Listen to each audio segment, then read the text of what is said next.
I'll never forget when I started losing people or like shrinking my company. I was like, I am watching myself die. What's up, guys? Welcome back to Modern Craftsman podcast. I hope I didn't just blow your speaker out because maybe a little. My headphones just read yellow on the volume. We'll do that again. Welcome to the Modern Craftsman podcast, guys. It's just Tyler and I today, and I want to talk about the elephant in the room. It's a big elephant. I don't know. I mean, even as babies, they're big. For me and the work that's been going into this, it feels larger than a baby elephant. It feels like a full grown. I don't know where you're going with that. I was like, for you, you're not an elephant. This podcast is brought to you by Andersen Windows. Your homes aren't just built for today. They're built to stand the test of time, and that kind of longevity depends on products you know and you can trust, like Andersen Windows and Doors. Andersen products have proven themselves for over 120 years, and while Andersen continues to innovate, one thing that never changes is their commitment to quality. This kind of quality isn't just built, it's proven through time, home after home, season after season. It's one more reason pros trust Andersen for windows and doors. See product and warranty details at andersenwindows.com. This podcast is brought to you by Harnish Workwear. I want to talk about their H-Label program because a ton of you guys have been ordering t-shirts. Some of you guys experienced some delays over the last couple of months. They have now fixed that. You guys were kind enough to reach out to us to give us a heads up like, hey, do you have any idea what's going on? We actually connected with Kyle, who runs Harnish, and he let us know that entire system has been revamped to make sure that it is more efficient for you guys to reach out. So if you guys are considering getting new t-shirts, I definitely would, because it's 91 degrees and you want a nice fitting clean t-shirt for the new t-shirt season.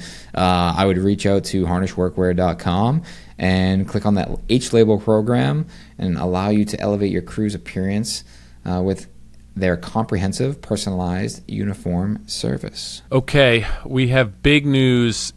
A lot of people, right? Nick is involved with Contractor Coalition Summit. I am involved with Contractor Coalition Summit. We have two different business models. The larger events, there's a price tag associated with them. I have a lot of people who reach out to me who are in my boat, who are a smaller contractor, builder, owner-operator, and they ask me if this event would be a good fit for them. Even subcontractors I've had reach out to me.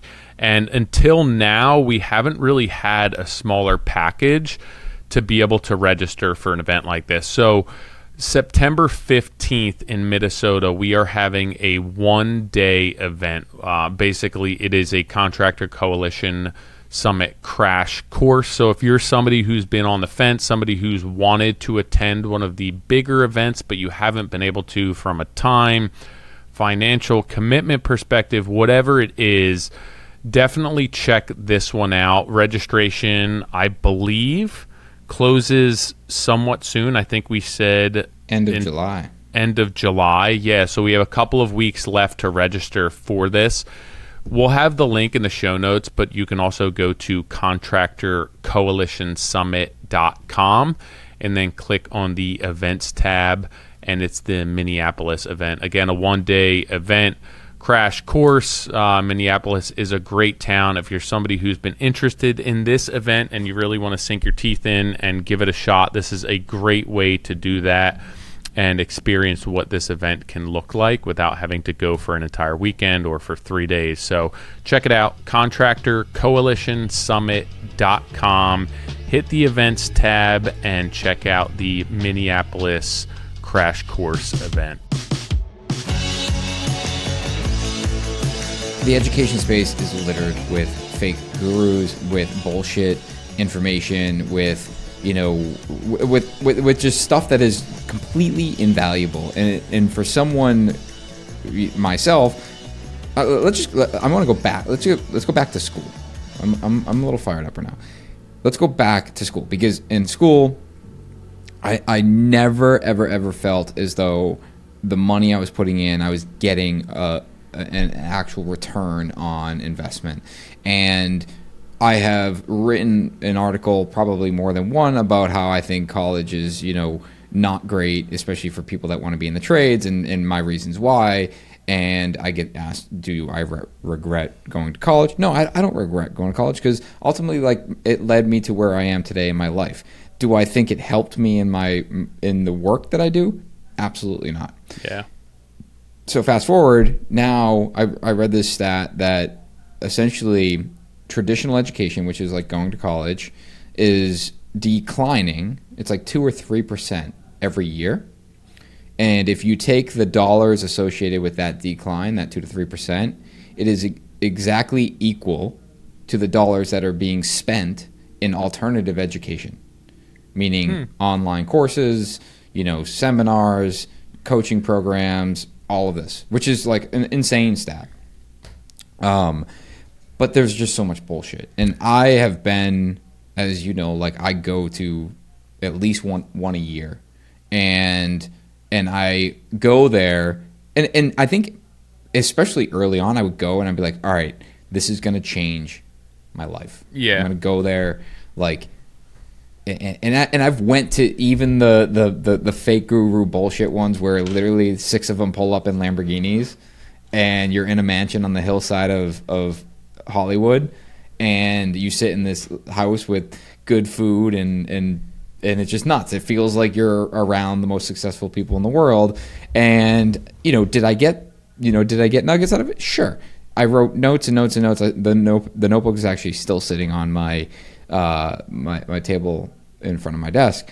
But a lot of it was very surface level. It was just like someone else repeating back what I already knew. And so it really got me thinking about this whole space. And, I think our industry, specifically construction, we're always slightly behind with a lot of like AI use and technology and adapting to it. So most other industries are further ahead, but you're starting to see this like real uptick in other builders and, we'll say, other people educating our space. I've actually never thought about just traditional schooling and traditional education in the sense that you just spoke about. As far like, I've thought about it, was it worth it? Yeah. But to think about what you could offset those costs with, or like, on average, which is probably a low number, but you spend $100,000 on school, right? There's schools that charge that per year now, but like, even if you're spending $150,000, $200,000 per year in school, and what are you getting out of that college experience? And then how little you could actually spend on going and educating yourself, either through coursework, through community school programs, through all sorts of like affiliate programs and trainings, through companies and products that we use. How little you actually would have to spend to get an education that's serving you for what you want to be doing. And I've never thought about it that way, but I'm like, what if I didn't go to school and not just like went to work, but took that money and put it towards educating myself on my own program? What would life have looked like?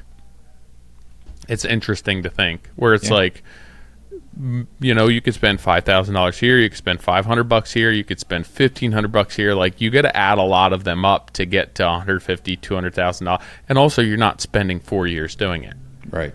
Which with is I mean, think about the fact that it's not only just 4 years, but it's like you're being pushed through it. Yeah. Like, you're not taking your time and like slowing down and really like learning something. You are being pushed through it and trying to accumulate enough credits to get to the finish line. What were there takeaways that you feel from college, your college experience, your college education, that you don't think, obviously there's a social aspect for a lot of people, but that you don't feel for what we do, you would be able to get elsewhere? No. Like, I feel it, right? If you want to become an attorney, if you need like certain me credentials, personally, or people in general? No, you personally, but No, like, zero. I guess my point of reference is, right, like, if you want to become a doctor, yeah, I think that traditional schooling, it makes sense. There's a path, there's credentials, you train, you're exposed to all these different things. But right, if you're going to get a general business degree, if you're going to school, like for myself, for construction management, depending on what your desired career path is, I think that there's a lot of opportunities elsewhere to educate yourself for a lot less money and a lot less time. And I don't personally feel that there was a ton that I got, other than my internships told me what I didn't want to be doing, but I don't feel that school offered me anything that I couldn't have got elsewhere. No, like I don't not even think throughout it helped college. me socially. Yeah. I mean, same here. I think for a lot of people it does, though, so I don't want to discredit that. Yeah, I mean... But that's an expensive social experiment. Sure. I mean, I don't think my college was not very expensive. I mean, I got out of college for less than $80,000. Yeah. For 4 years. And I mean, I didn't stay a single weekend, and I worked anytime I wasn't in class, as long as I could find something to do in between those classes.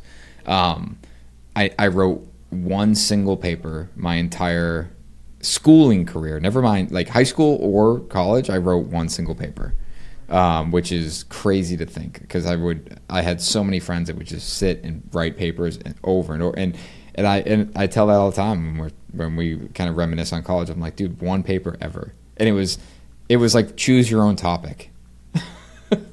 And I just sat there and wrote something that I wanted to talk about, which is crazy to think back on.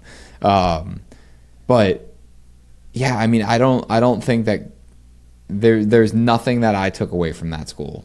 When I say I don't regret it, it is because the fact that I went to that school was the reason that I got the job coming out of college, and ultimately where I met Meg. Yeah. Like, I mean, same thing. Those are like, if someone was like, hey Nick, you can go to college, and obviously I wouldn't have known Meg at this point in my life, but like, you can either go to college and meet the girl that you're supposed to marry and have 4 kids with, or you cannot go to college. Like, I probably would have been like, yeah, I want to go to college, so I get that result. Yeah. But like, that is when I think about the benefit of going there. Like, the benefit was ultimately where I ended up in my life with Meg and my kids. That's it. Nothing related to the education. My uncle I was speaking to him. He sent both of his girls to school, and one of them he's sending to school, and I think he was telling me it was like $70,000 a year, which I don't even think is crazy. Like, I think is crazy, but I don't think that that's an astronomical number for yearly tuition right now. And I was like, a preschool in Boston that's $70,000, dude. But I'm like sitting there. Okay, what if you gave your child the option to say, I'll give you that $280,000 for 4 years. You have to be productive, but you can invest that right now instead of paying it to a school. And I was like, let me just put this in real quickly while you're talking. I'm like, so if you put $280,000 in an investment that was getting like 10% return, by the time you were 65, you would have $24.44 million. Fuck. It's like, so, all right, so if you want to invest in your child's future, and I know this isn't necessarily where this conversation was supposed to go, but if you want to invest in your child's future, like, do you want to invest in their future, or do you want to invest in a school? Yeah, and I think, so here's where my thoughts are, like, going back to that stat, that 3% decline, I'm really curious to see when we'll tip the scale of college being this, I think we're already at a point where, they're looking to see if you went to college, but that's it. Like, that's where they stop. Like, depending on the role. We're talking about our industry, right? Like, craftsmanship-based industry. Building, however you want to relate craftsmanship. But I just think that is not something that is really weighted heavily, and I think it will continue to weigh less and less heavy. And you're going to start getting these more specialized schools or education programs. Yeah, I mean, where I was going with this conversation is, I've paid for seminars, consulting, one-on-one coaching, group coaching, courses, I've paid for it all. And I've had great experiences, but I've had a lot of shitty ones. And it's like, man, that was there goes $10,000. Like, really thought that was going to be this opportunity to learn. And it's like, that sucks, because when you zoom out, it's like, is that what we're getting into with this alternative education? And it's just a bunch of fake gurus telling you how to run your business when they've never done it themselves. And because I think because it's growing, I would like to think that you will start to build this legitimacy behind it, and you'll start realizing, like, there will be this, massive shift in self-education, where maybe it does get to the point where you could be a self-educated lawyer. I don't know. That probably sounds absolutely insane. Like, but if you can pass the bar, like, I kind of don't know how insane that sounds. And that, again, I say I that could be completely ignorant. Suits, I haven't. But like, if you think about the premise of it, though. Yeah, but like, if you think about if you were to go to work for somebody and you were to work underneath of them for 5-6 years, and they were to train you, and you were to go through the similar, like, educational experience just in the real world. Yeah. Like, I think that even the bar, it's probably a lot of the education and the academics behind law school is training you how to pass a test. Yeah, and I think, like, so the premise behind Suits, ultimately this young kid is a self-taught lawyer, passes the bar, and then goes and applies at, I'm butchering this because I didn't watch the entire show, but he ultimately went and applied to work for this firm that only hires Harvard graduates. And his, like, the whole show, to my knowledge, is like him basically convincing them that he went to Harvard when he didn't, and they all know he didn't. Yeah. Like, shit like that. I mean, I think it's even similar to, I had a buddy of mine that I've done some consulting for and I keep in touch with, Logan, who reached out to me recently and was like, are you going to IWF, which is, I believe, International Woodworkers Fair. It's like the woodworker show in Atlanta. Yeah. And so he's transitioned to like a bigger company structure, and the goal is for him to continue to grow and then possibly work his way into ownership of this company and trying to understand how to grow the business. And like, he was asking me, do you think it's worth it to send people there from your team? And I was like, it depends on what your expectations are and what your needs are for that. Like, I think that there's certain trade shows where people will send their team there just to be able to say that they sent their team there. And it's like, yeah, you're going there and you're partying and you're not really educating yourself. But I think that there's a ton of opportunity to go and send your team there and actually better your team if that's the expectation and that's what you want. And like, I just wanted to make sure that I did clarify that with him, where it's like, it depends on what your goals are. Like, do you need tax write-offs? Does it make sense? Can you afford it? Like, does there have to be a break even, or do you need some sort of production or return based on this immediately? Understanding all of that. And then also, like, what's the goal for the show? If the goal is just to be like, hey, we sent our whole team to IWF so I can make an Instagram post about it, like, that to me is a waste of money. Yeah. But if you're sending your team there to educate themselves, to network with other people, not network just like bumping elbows, drinking beer, but like to really build and expand your network, then the cost of that show, the cost of sending those people there, goes down considerably when you look at the long-term impact that has on your business. And I think I like to look at the educational aspect of it in a similar light, where it's like what's the short-term return? How long am I going to pay this back? Like, how long until I recoup the investment? And then what's the long-term impact of my investment? And I think with a lot of what we do, it's people, the numbers matter so much to everyone. But when you look at the opportunity or the opportunity cost of what you can make by investing in education in our industry, if you have the cash on hand, which I think most people are struggling with, it's such a no-brainer to invest in these type of things, because you can literally pay them back like job one. Yeah. It's not like you have to wait like 3-4 years, or college, right? This is for the rest of my life investment. No, this is like, you could implement this crap and actually change your life and change your business like the first job that you land. Yeah, and the the one downside is like, and to advocate for schooling is that it does force you to make progress. Yep. Where it's like self-paced, self-taught. You have to be the type of person with the personality that wants to learn. Yeah, or realize that this isn't a silver bullet. Yeah, and I think that just it just comes later in life.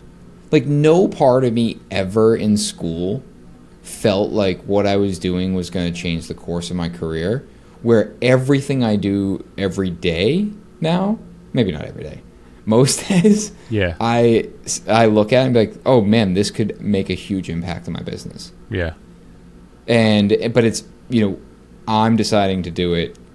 And then, I just went to a seminar 3 weeks ago, and it was 2 days away, and I text Meg, and I'm like, this is probably the first time in a real long time that what I'm learning right now is something that could completely change the course of my business. Mm-hmm. And I'm stoked about that, where, I've been at leadership retreats and things like that, where it's great from a mindset and clarity and being around great people, but it's not, I went into that thinking it would be an educational thing, and it wasn't. It was more about you learn leadership, but it was much more about kind of removing yourself from the daily grind and being around people and just having more, it was like a live podcast.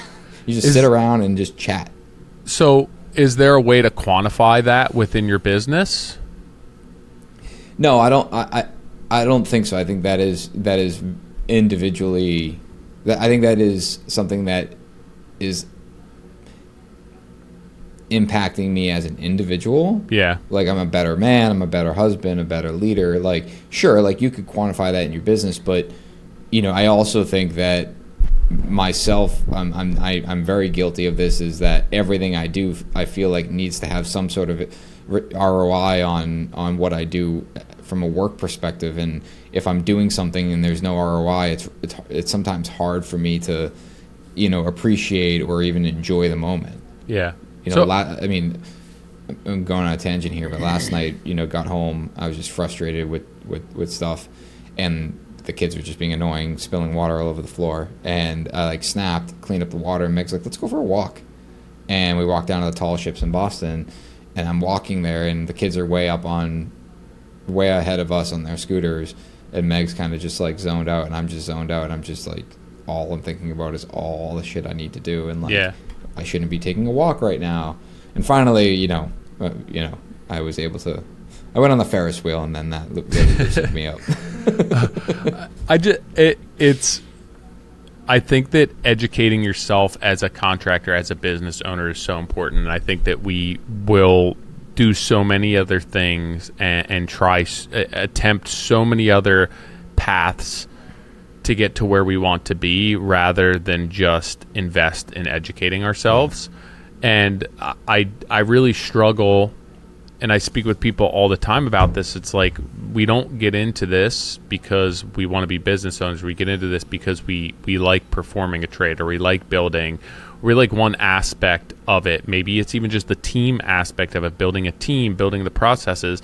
And then at some point, when you get some credibility, when you become successful, you now have to assume all of these other aspects of business that you never you knew it was part of it, but you didn't realize that it was a necessary evil to be successful. And for me, example, right, I got into it because I like working with my hands. I continue to work with my hands, but how do I prolong that while still ensuring that I'm protecting my body, so that I can do what I actually want to be doing for a long time? But also, how do I run a successful business that doesn't require constant maintenance? It doesn't require me to have an entire team backing it, right? What is my system? What does my process look like? So the goal for me was to be able to create a business that made enough money that I could remain small, that I have a very specific client, and that I can maintain a really low overhead, and I can really niche down and find the type of jobs that suit me to be able to continue doing what I like to do. And I have to have systems in place to be able to do that, which is somebody who's different than you, right? You got on the tools, you enjoyed the tools, and then it got to a point where you had to grow because you had more work, and then you realized that you actually like putting the pieces of the team together. So now it's like, well, now do I have the systems in place to actually produce the work and manage the work so that I can be the entrepreneurial spirit behind this while also still maintaining the financial aspect of it. So like there's all of these components of being a business owner, especially a contractor or builder, that may not be our strong suit or may not be something that we're passionate about, but because everyone is doing this on their own and everyone is making this up throughout the same process and system, right? I'm going to start my own company. I'm going to bash my head against the wall for 10 years. I'm finally going to start figuring it out. I'll make some money for a couple years and then get close to retirement. And it's like I had a few money-making years. But like, what if there were a system in place to be able to get you all of those answers like day one, right? Yeah. I want to come back to that just for a minute because you hit something a couple minutes ago and it made me think of a question. What do you think in the last 10 years is the one thing that you invested in or learned that has like changed the way that you run your business? I think it probably has to do with the cost of doing business and the production side of things, where I was growing to a point where I was adding people to my business, but I didn't have anything in place to manage those people, to communicate what needs to get done, to take what was in my head, take what's on my spreadsheet, and then communicate that to the people who were working for me, whether I was there or not. So there was an expectation of what needed to get done. So when I had full-time employees, my sales were higher than they had ever been, but my bottom line was the lowest it had ever been. And I was just somewhat supporting a lifestyle and paying for the business to stay afloat. And I thought that was the answer, right? I thought that it was, if I have one more guy, if I put one more van on the road, if I can take that one more job, if I can truly do 2 jobs at once instead of 1.5, I thought that those were the answers. So I think that there were a few things in my life that came up that I had to basically say, I need to take a step back. I need to get my life in order. I need to slow down in order to speed up. And when I did that, it did really shine a light on the deficiencies and hiccups within my business. And it was more so on the production end of things. And it's because I didn't have any systems in place to be able to communicate what was happening on paper to what was actually happening in the field. And there was just no connection between them. So I'd bid a job and I'd have certain expectations, and then I would set myself loose and set people loose on these jobs, and then there were no touch points along the way. So I was just overproducing, over executing, and losing a ton of money. And I really didn't know that until you just don't know, because you think that the money's there, and then it's like at the end of the job when you're having to close the job out and pay subs and you don't have enough money to pay your subs, that you're like, oh damn, I didn't make any money on this job, and I didn't know it until 3 weeks before we close it out, and I've been here for 5 months. What I love about that is, if anyone's been listening to this podcast for the 9+ years we've been recording, you could go back and listen to Tyler evolve into that. Like, I remember some of those conversations on the podcast about you switching your business model, you going to this time and material, you figuring out like how to communicate that to your clients, and like, hey, this is who I am, this is what I do, this is my rates, I'm going to always treat you fairly, but we're always going to be, upfront with where we're at. If you've listened to the Modern Craftsman podcast for a while, you know that Nick and myself are always talking about protecting your time. Too many of us builders spend our days building and our nights writing estimates. If this sounds familiar, check out Bolster, Bolster. It's an all-in-one platform built for residential contractors, and it combines estimating, takeoffs, proposals, project management, and payments all into one system. What I really like is that it helps you present projects professionally, give homeowners upgrade options, and put together estimates in just a fraction of the time. That means less admin work, more profitable projects, and more time actually running your business. Head over to bolsterbuilt.com to see a sample proposal and book your free demo today. I think for me, I've invested a lot, but the number one thing that has changed the way I run my business is when I have been forced to teach someone something or tell someone how to do something, that has completely unlocked my ability to number one, focus, but also be extremely accurate. I am not a guy that likes to sit down and go from point A to point Z and make sure everything's buttoned up. I'm running through the building, knocking shit over, breaking it, and getting to the end, but then someone else is cleaning up behind me. And it wasn't until I had someone was like, "Hey, can you teach me how to do this?" that I had to sit down and think about everything that goes into whatever that particular thing was. It could be teaching someone how to trim out a door. Dude, and I don't mean to interrupt you, but yesterday I got done work and the girls were at Rachel's mom's and her mom was dropping them off. So I had 5 extra minutes. I started washing my dirt bike and Selby came home and I was like, "Can you get I have the pressure washer out. Can you just set it up for me?" And I was like, it's just going to be easier for me to do it myself because she doesn't know which hose to hook up. She doesn't have, and it's the simple thing. If even for me to be able to communicate her, take the one hose, that hose goes on the yard hydrant, then the other hose goes on one end of the machine. She had no idea what I was talking about. Right. So I was just bring it all over to me. Yeah. Right. But it's even that one simple thing, if there's a process for, to show her, I'm not good at articulating what needs to be done. All of a sudden I'm fumbling over my words and I'm like, take one end and put it on this end and that end goes here. And if it doesn't go in, you kind of have to wiggle it and then push it. And she's just looking at me like, what are you talking about? Have you ever seen the peanut butter and jelly experiment? What we did at the CCS with AFT? Yeah. Similar, but this, and I can't remember that exactly, but this one is, you have all the things to make a peanut butter and jelly. Yeah. So you stand at the table with everything, and then I would say, "Tyler, tell me how to make a peanut butter and jelly." Oh yeah. And you'd be like, "Put the peanut butter on one slice," and I would pick up the jar and put it on top of the slice. It's like, no, open it.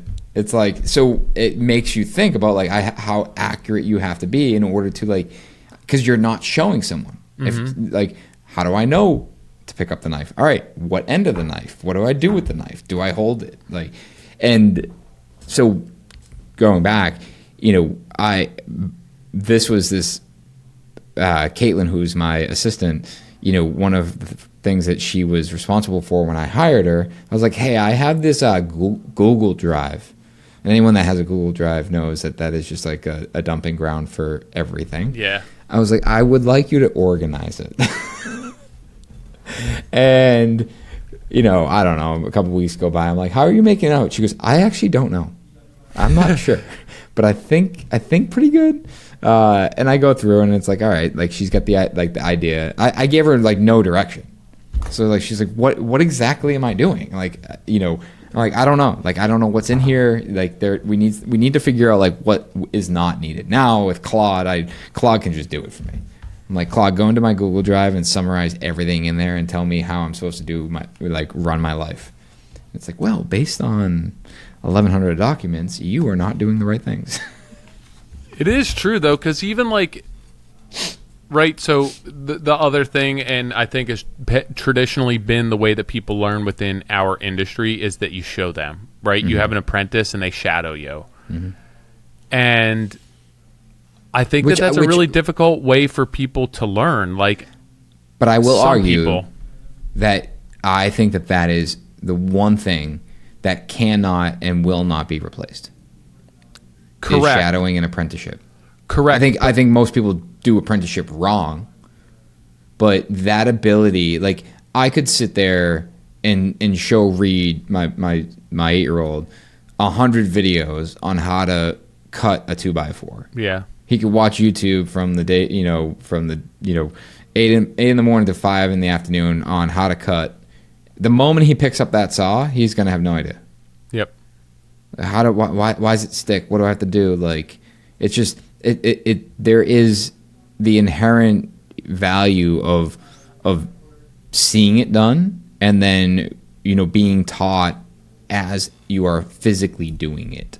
I think the problem is, and maybe it's just that, as the business owner, you have a million things going on, but like, I think that is a really great way to learn, but I also think that unless you're doing it yourself, you're not fully focused on what's happening, right? Where it's like you shadow somebody and that's great, but I guarantee you're going to retain that so much more if you shadow me and then you have to do it yourself, or you just have to work your way through it. And that's not the most efficient way, but like if I had the choice between teaching Selby, hey, I'm going to put this pressure washer together and then I need you to do it in that exact order, or if I had me just telling her, or if I had a list of instructions for how to do it that explicitly told her every single step, I think I would take the last one, because she could then figure it out. She could take as much time as she needed. She has all the steps.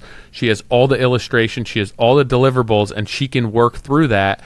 And it's going to take her longer the first time, but I think the next time she has to go do it, she'll be far more proficient at it and retain that more so than me showing her once and then being like, do that yourself. I would agree. Interestingly, I also put together a pressure washer. Did you really?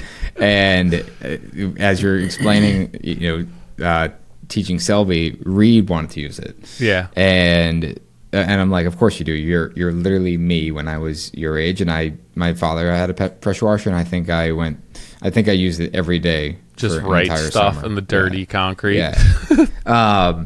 But I was watching him use clean like this like roller coaster track thing we have in the backyard, and I was like, I'm seeing what he's doing wrong. So I walk over, I'm like, hey, hold it like this, and you can get a bigger spread, and like just go kind of move it back and forth, and you'll move the dirt down. And he was paying attention, and he looked at me, he goes, can I touch the water? I said no. I was like, really important to know, like that water is coming out at such a high pressure, it could literally cut like right through your skin. Yeah. And he's like, okay, got it. And like he didn't touch it. Like he knew, he heard. And so I'm cleaning it up.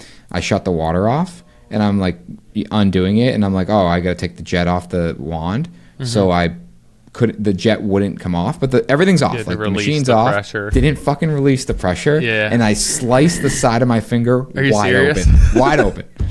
And I was like, dude, and I'm holding it so tight because it hurts so bad. I'm like, can I move it?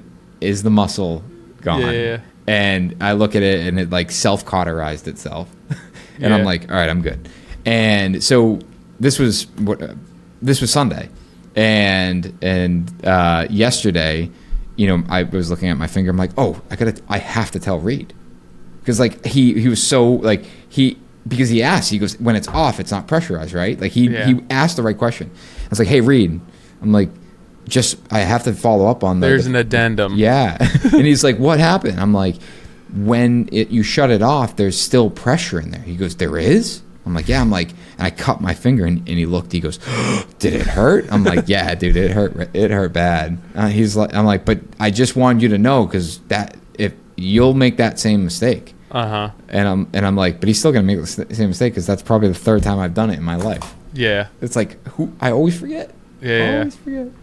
It's funny. Yeah, you won't get that. It's the similar with like the paint sprayer, dude, where it's like the paint pump, where it's like, oh, always relieve the pressure, and then it's the one time where you're like not paying attention, or you go to release the prime and it's fully loaded and you just hit the switch and it just explodes a 5-gallon bucket. I did that actually on a fine home building shoot once. Sick. Where dude, I was testing like 8 sprayers. So I was just going through one, then the next, and like loading, unloading, cleaning, and just back and forth, probably 100 times, like no exaggeration. And one time I accidentally like just dumped the prime into a bucket of clean water, but it still had paint all in it, and just blasted paint everywhere. And I was like, you gotta be kidding me. Just like the one time I missed it. But I remember first starting to do that with the paint sprayer and just exploding paint all over myself all the time. Yeah. Be like, oh no.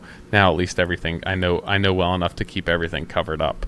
But yeah, I think that it is a shame in our industry. And I think that when you look at other industries and you look at other career paths, the amount of formal training, the amount of education and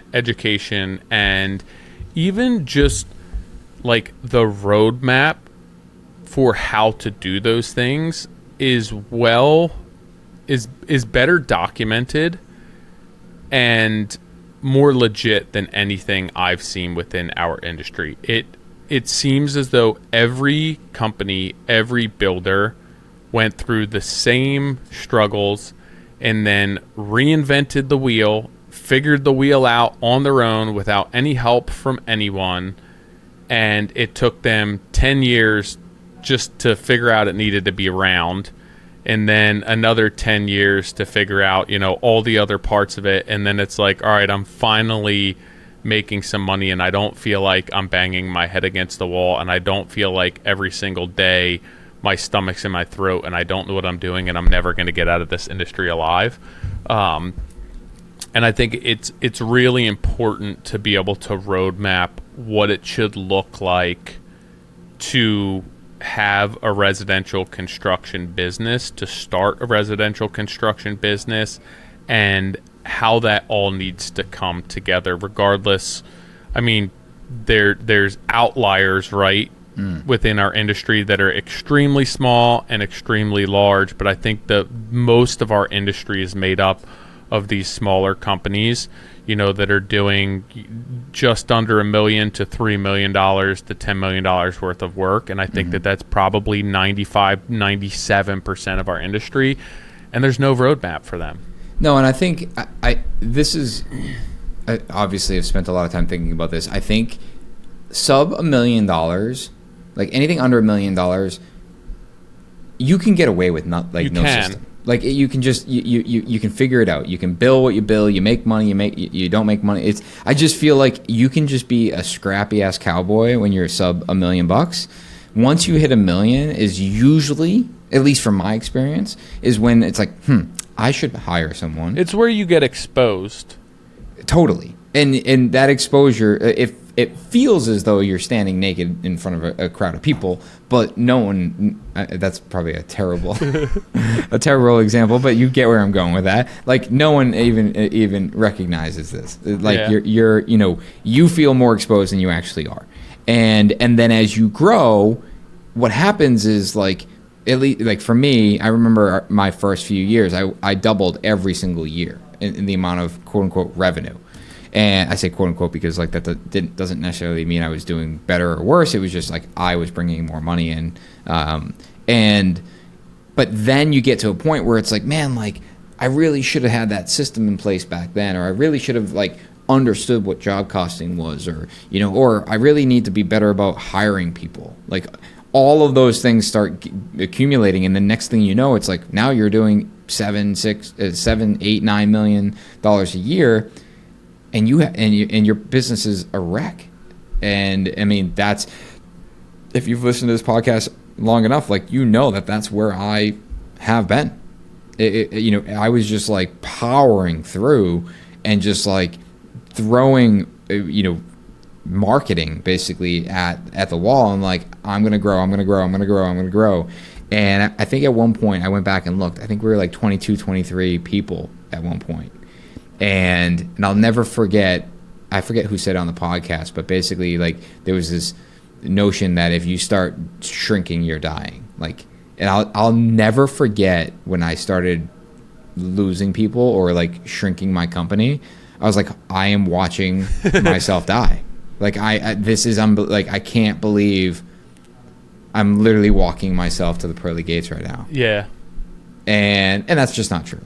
Like, I also think it's important to note that sub 1 million, you don't need as robust of systems, but it's not going to hurt you as much as when you get bigger, right? The exposure is less, but it's still a great thing to have. It's still, you're going to have a better, more robust, more sustainable, more dependable, consistent business if you do have systems in place sub 1 million. The exposure and the risk just isn't quite as high. So like Nick said, you can bootstrap it, you can get away with it. You can still maintain the low overhead and not spend a ton of time on developing the systems. But yeah, once you get to plus 1 million, you start having employees and you start running multiple jobs and you have a lot more money coming in and out of your business, it's really important not only to understand like the financials of business, but understand the marketing aspects of business, understand the scheduling of business, understand like even all of our pre-construction processes and all of that stuff, like hiring people, how to schedule jobs, how to correspond and communicate with clients, all of these things that when you are the owner of the company, it's all within your head and it's not on paper, and you can't relate that to somebody else without, like you said, like it's non-transferable, not in an efficient way. Like for me to bring somebody on without systems in place and teach them to do what I do, or to be able to communicate what needs to be done, it's such a laborious process without systems. And there's no checks and balances there. You're 25 years old. You're a carpenter. You're starting your own business. You got $2,000 allocated to investing in yourself. You're thinking about buying a plane ticket to go to the International Builder Show and drink beers with some other 25-year-olds, maybe some 40-year-olds. Where are you spending the $2,000? At 25, like yeah, what are you gonna where is that $2,000 go? And let's keep it education based. Business, like it's got to be education based. It's got to be in some sort of business. But like what part? You're 25 years old. You want to build a business. What are you going? What education? What type of education? For me, it would have to be on like the financial aspects of business. Just because I think that without that, you really have no basis for what you're doing. You don't know how to make money. You don't know if you're making money. You don't know what jobs make you money. You don't know who you need to market to. You don't know where you need to reduce overhead. You don't know where you should be subcontracting stuff, what your markup should be like. So for me, it's just understanding the financial aspect of a business. Just, it could be any sort of education within that realm, to me, is, especially in hindsight, so important, because I did things for a really long time that I wouldn't have had to do because they were failing, and I just didn't have my finger on the pulse of the failure. And I was working to make it all work, and it wasn't. So for me, it would probably be some sort of education into finances of business management. Like, I don't think I would go for scaling the company, hiring employees at this point. Like, I'm still pretty small. I just want to understand like the internal operations of my business financially. I'm going to test that. Would you spend the $2,000 to go shadow a builder? I don't think that that's a terrible idea. The struggle I have there, right, where it's like anyone can go shadow a builder. The problem is you're going to shadow a builder in the field. Bingo. You're not going to shadow a builder in their office and in their paperwork. And even if you do, it's not good. Well, it's not. You're not taking anything with you. You're not taking it with you, but it's also that like you're going to shadow this like complete wreck of a system, or like, yeah, it's in that notebook over there. Like, hold on, let's play this out, because like I did this. I I've went and flown to, if I were to guess, maybe a dozen builders around the country, and then just said, I just want to see, like, it wasn't like a cold outreach. First off, please don't email me, ask me if you can come shadow, like, cold, like, don't know who you are. Appreciate that you support Modern Craftsman and want to. It's just not something that we do. And here I am piggybacking with, I shadowed 12 different builders, but I was friendly with them. Like, I became friends with them over the years. Like, we would always see each other, and then I would eventually be like, hey, I'd love to just spend a day with you, or I'm happy to be in your city. But where I'm going with this is, I remember being in an office, and we went to a bunch of job sites, and then we got to the office, and I was like, I want to see how you run. I want to see how you run the business. Mm-hmm.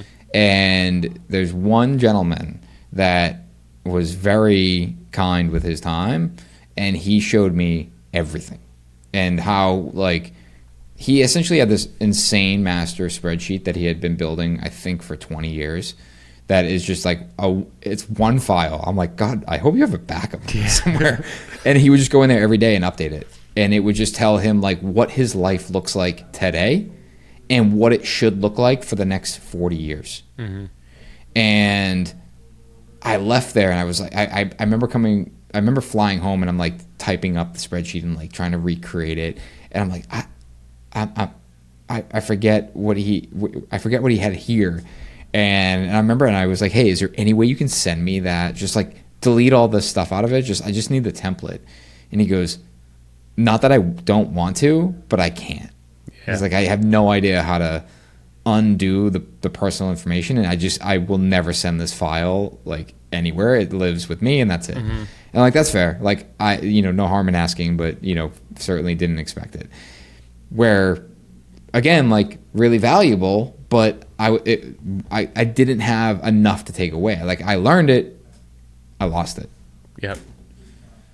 Yeah, and I mean, that's somebody who has, excuse my language, but their shit together, right? Yeah, right. They have their shit together, and they understand it, and it's actually working. And even if you can go and shadow somebody and do that, like, there's bits and pieces you're going to take from that, but you're still going to have to go through that process on your own. And it gives you some direction, and it might give you some perspective, but it's really big picture, not what I feel that you need. If he even to send you like a single document where it's like, I can't work my way through this because this is just regurgitated out of his head. Yeah. And not necessarily linear. It works because it works for him, but like, what about just having a system that can be applied to any business that touches on all of these aspects of business, where you don't need to be inside that person's brain to be able to work your way through it and understand it, but give you the business insight to be able to have a firm grasp and understanding on your residential construction business. And I think that's something that we've been trying to solve, quite honestly, for years.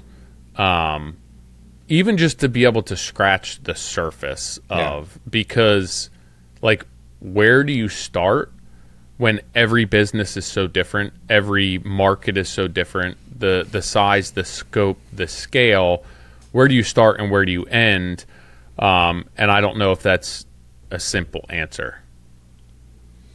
If one of the things I struggled with when we were putting this together is like walking that line of hypocrisy and teaching from scars. Like, am I really qualified to teach this?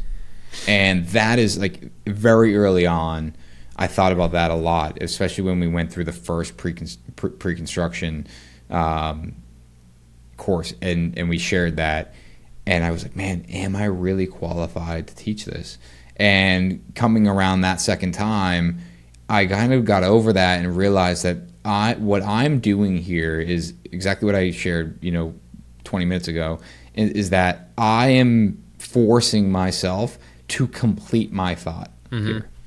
And this is built on, like, this is not a I want to just be super clear. Like, this is not here's exactly how you do the thing, and this is your outcome. Like, I think anyone that says that to you, like in education or alternative education, is lying to you. Like, that's the fake guru shit. This is, hey, this is how I run my business, and you should be able to learn from it. Take something from it.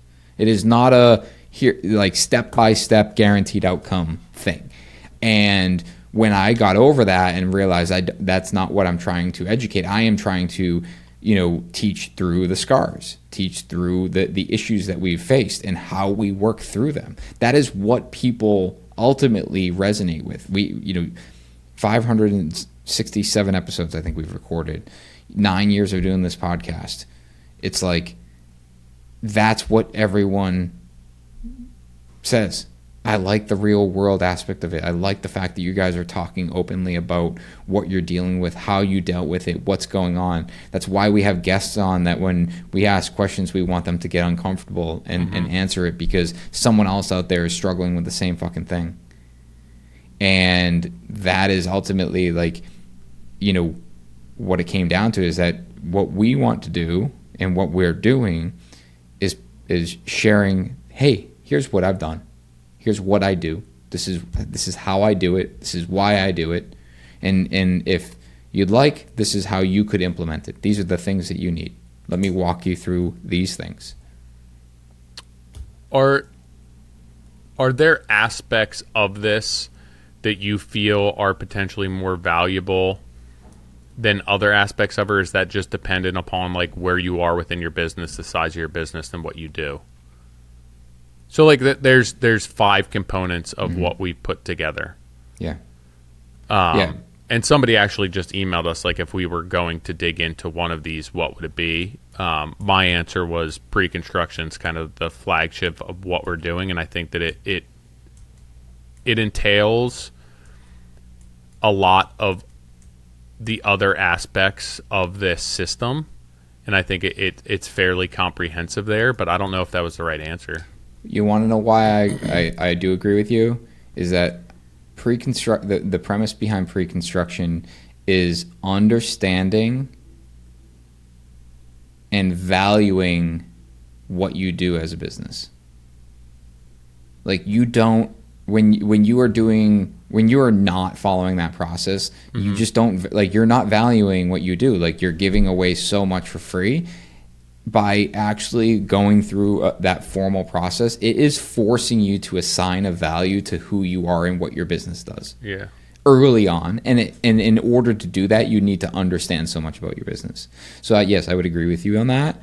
And the other components are just, those are the other things. Those are ultimately the 4 other roadblocks that I'm talking to you listening to this podcast, has emailed us and asked us over and over and over again.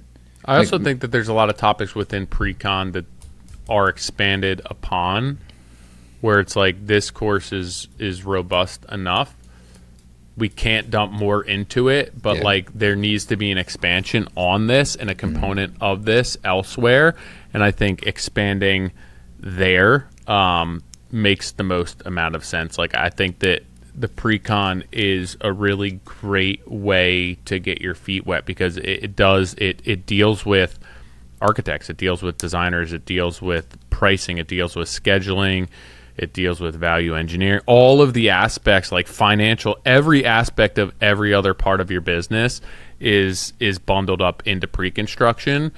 And then the different aspects of that, and as you get more into the job, like you have to expand above what pre-construction offers or digs into. And I think that you get a little bit of everything there. Guys, real quick, if you want more information on this, we're going to host a free workshop August 11th 2026 at 12 p.m. Eastern Standard Time. We're going for 2 hours. I don't know if I told you that, Tyler. We're doing 2 hours live workshop. And we're going to dig into all 5 of these and talk specifically about how they impact our business. So there's a link in the description, but make sure you sign up for that. There is limited seats. I realize how many people are coming in, and there's limited amount of seats there that we have capacity for. So we'll probably get to a point where we can't let everyone in. So I would advise signing up. Tyler, if you were to fast forward 12 months and say you're that 25-year-old carpenter, you invest in the financial system, you want to learn it, you want to understand it, you want to build a good company, you fast forward 12 months, what makes you say, man, that was the best $2,000 I ever spent? Other than just the immediate impact financially, what I think that one of the biggest turning points in my business and the way that I went about it is different than I think what most people do, but just having clarity to the financials of my business and not having my financials and my ledger cloudy by information that is skewing the results. I think it would create a ton of accountability for me to say, hey, your business, the way that you're operating it right now, is not sustainable. It's not profitable. You are essentially cheating your returns to say, yeah, you made $100,000, $150,000, but you also worked 100 hours a week. So I think just enlightening me and shedding light and clarity on the financial aspect of my business, I went about it a different way, and a lot of it was brought on by switching to time and materials and saying I won't competitively bid jobs. And I just was able to capture my time and project what a job would cost. So I think that for me at 25, like, it's the rude awakening that I need to shit or get off the pot, and that my business isn't sustainable right now, and that nothing's going to change unless it changes. And having clarity and insight as to why and what needs to change, to me, is the answer to everything within your business. Again, like, how do I know what jobs make me money unless I understand the financials of every job? So, like, why am I going to take a small bathroom job when I'm making pennies on that, when I could do a slightly larger job and make a much different profit margin? So now that I understand that, like, those are the type of jobs that make me money, what if I need full-time help for those type of jobs? What's that going to cost me when I bring on full-time labor? How am I going to manage that full-time labor? What's my onboarding process look like? How am I dealing with the financials of these jobs? How am I sequencing those jobs? Like, how am I marketing to get more of these type of jobs? To me, it's just the first step in that process of understanding what your business needs to do to be successful, and every aspect of business follows that.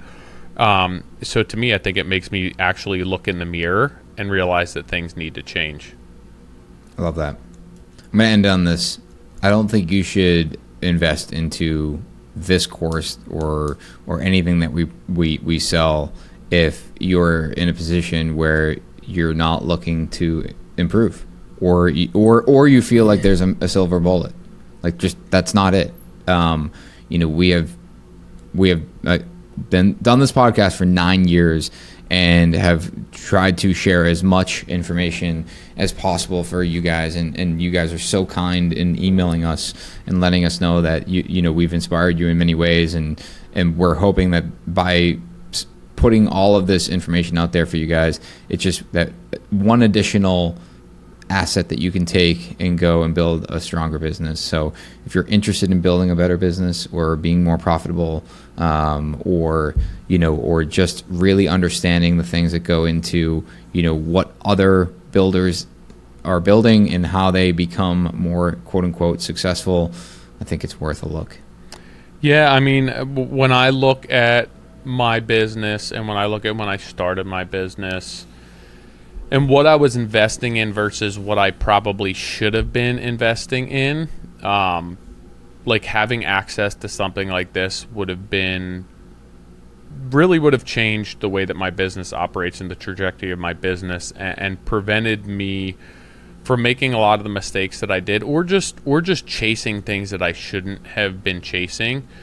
And I can look at not only the money that I wouldn't have wasted, but the time that I wouldn't have wasted, and the growth that would have come from it so much sooner, and saved me like so much headache, so much strife in life, like business wise, personally. Like there was a lot of things that I struggled with early in business, with family, with my kids, with my wife, that I internalized, and I was not there, and I struggled to make work because I was floundering trying to figure all of this out. So I look back on it, it's like, if you were to have the key to a successful business, but you're going to have to put the work in, and invest the time and make sure that you're holding yourself accountable, and that would cost you a certain amount of money, like it would be a 100% I'm in, what do I have to do, knowing what I know now. It's just tough, you know, when I'm 25, when you're 23, trying to figure out what that is when you don't know. But in hindsight, like I said, I feel that this would be the key towards success. Again, it's not the silver bullet. You know, it's not take this pill, you're going to lose a bunch of weight. But this is like, here's your guideline to make yourself have a rewarding, successful, sustainable business, and take what you can from it. And to me, you know, at the end of the day, it's like, shit, how much do you pay in insurance? How much do you pay in wasted time every year? How much do you pay in mistakes, pay and lost time, lost employees, not training employees? Like, it's such a small number in the grand scheme of things, that it truly makes so much sense to me. But I mean, that's coming from me, so maybe I'm slightly biased. If you guys want to join us again, August 11th, 12 p.m. Eastern Standard Time, link is in the description. You can join us for a free live workshop. We're going to walk through all 5 of these and how we implement them in our business. We'll see you next week. Well, also, that's when you'll find out what all 5 are, because we haven't alluded to that yet.